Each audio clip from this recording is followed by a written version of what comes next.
Hey everyone, it's Sarah, author, speaker, and advocate. As I've covered in many of my previous posts, healing from the symptoms of post-traumatic stress disorder is an effort that needs to be focused both internally as well as externally. We need to heal from the inside out, focusing on all aspects of self, so our mind, our body, and our soul, in order to grow post-trauma and truly live in this next chapter of life. So let's take a closer look at methods that can be used to focus on external healing first. As we mentioned last week, trauma actually alters brain chemistry, and our minds need time to heal and repair themselves as much as possible, while of course continuing to function as expected moving forward.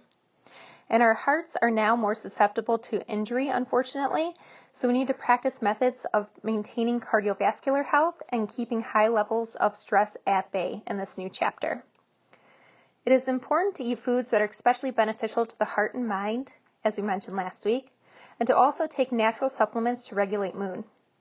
There are many essential oils that have been proven to be highly effective at helping with things such as regulating our sleep cycles, reducing high levels of anxiety, and aiding in our overall ability to overcome any other unwelcome physical symptoms as a result of PTSD.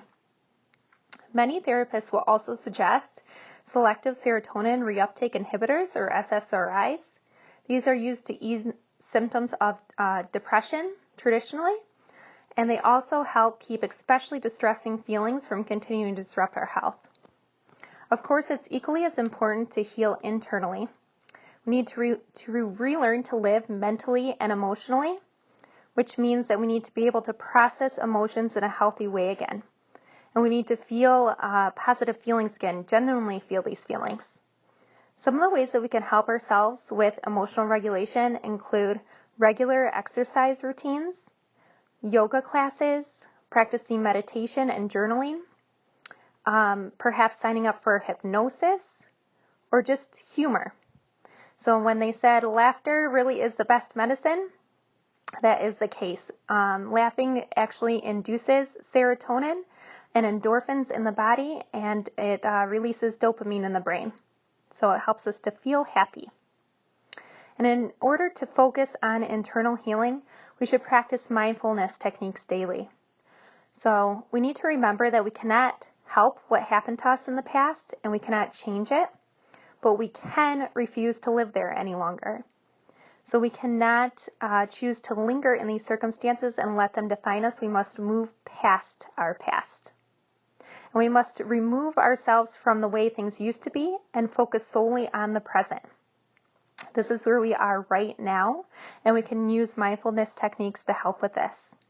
We must decide to live here in the present, truly live, or we have to remember that we may soon be regretting the past once again because we let the present slip by unchanged. And then we must elevate ourselves to a better place mentally and emotionally, and make a commitment to ourselves to engage with the present and take things one day at a time. So it's the concept, fake it until you make it, right? Take one thing one day at a time, one moment at a time. Consider where we're at now and where we need to be moving forward. Yoga and meditation are great for this. They can be practiced separately or they can be combined, and they are very helpful with inducing mindful thinking. Being alone with our thoughts and being able to let them trickle in without judgment. This is acceptance and commitment therapy.